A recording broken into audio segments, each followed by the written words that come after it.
How's it going, guys? This is Wyatt with Marine Outdoors, and today I'm just going to do a short video on, if you're new to halibut fishing, San Francisco Bay or something, and you're just looking on what to do and stuff. I'm just going to show you pretty much starting from the easiest way, the ways I fish halibut.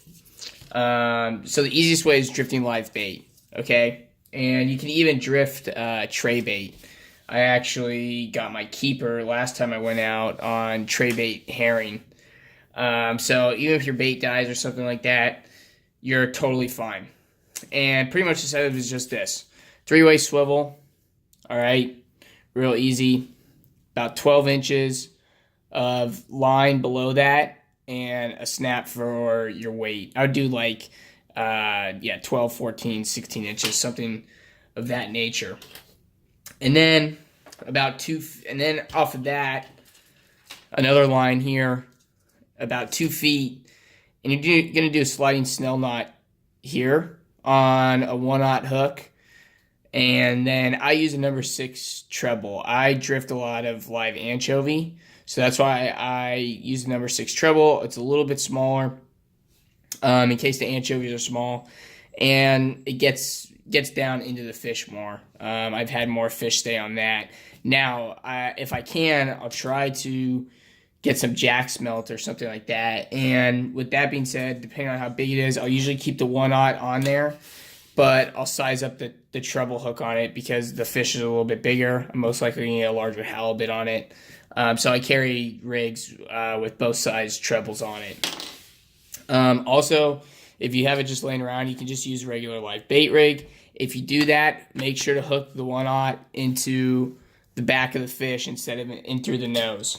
That's pretty much all you have to know. And the way I really hook up to it, I have a little, drawing of a little anchovy here. You just hook it through the nose. Make sure not to get that bottom jaw so it can still breathe. And I actually come down and I make sure to hook it down into the bottom back of the tail here. Okay, and the reason is because if a lot of people hook it into the higher back or something like that, but I've had a lot of missed fish on that. You'll come back up with especially with the bigger tray bait or something, you'll come back up with half a fish or something, and the treble will just be hanging out, and it didn't do anything. So I have a lot more hookups, hooking it into the lower end of the tail as far back as I can go. Where it doesn't hinder that bait fish from swimming around as much. Now, another way I do it, one second here. Let me see if I can find my bucktail box.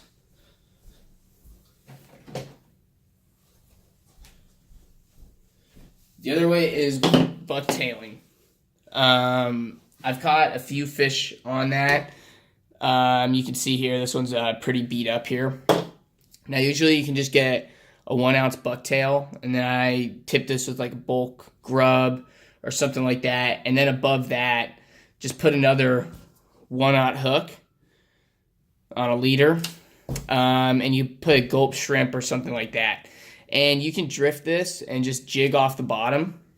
It does pretty well.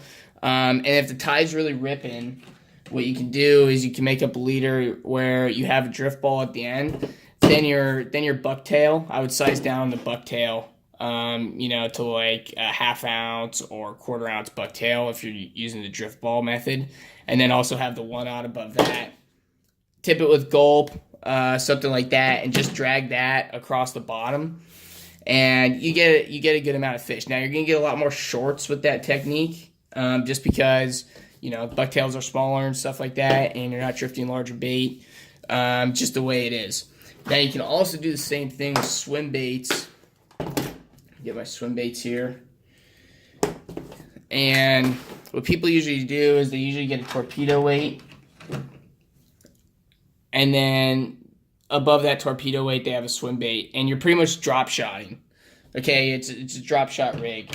And you just drag that across the bottom. And dragging that across the bottom produces a good amount of fish and stuff like that. Now, that's a lot of people use that setup for pier fishing, I've seen. Now, I haven't caught a lot of fish on that setup. My only other setup than drifting live bait has been on the bucktails. And I've gotten, if the action's hot and you're getting a lot of bite, can definitely throw a bucktail out there and start getting fish. And that'll also catch striped bass and stuff like that. Now, the other way you can do it is trolling, okay? Now, I haven't had very much success trolling. We've been trolling a little more since we've been going out there and trying to fine-tune it and stuff. But it's a pretty simple rig with trolling. It's the same thing, 3-way swivel. You have weight, you know, same as that, like 12, 14, 16 inches. And you're going to use a larger weight, like 10 ounces or 16, whatever you got to do to stay on that bottom during your troll. And you're going to be going pretty slow during your troll, as slow as possible, right? You know, nothing more than a bait fish. I think we're going, you know, we're trying to go like 1 knot or something like that. Very 1-2 knots at the most. Very, very low speed. And then you're going to come out about, you know, it's up to you, but I go about, you know, same thing, 14, 16 inches. And you can throw a wobbler on it. Go for a smaller wobbler, though. I'm just putting this for, you know, so you guys can see it in the camera. Go for a small or medium. And then another 12 inches or so, 16 inches off of that.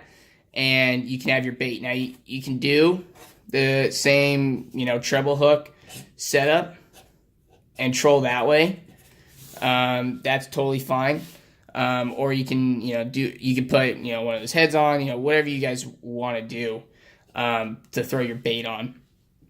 And I tried to get a nice spin on that anchovy as it's going through, throw it some action.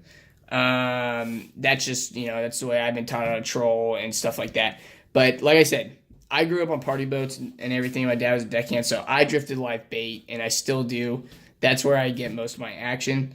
But there's the option to troll. You know, you're going to be doing that during slack tides and stuff. When your drift is really bad, or there's too much wind and your drift is too fast, that's when you're going to be switching up to trolling, and that's why you always have this in your back pocket there.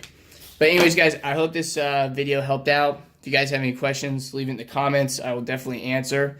And I'll talk to you guys next time. Tight lines, guys. And stay tuned for the next video.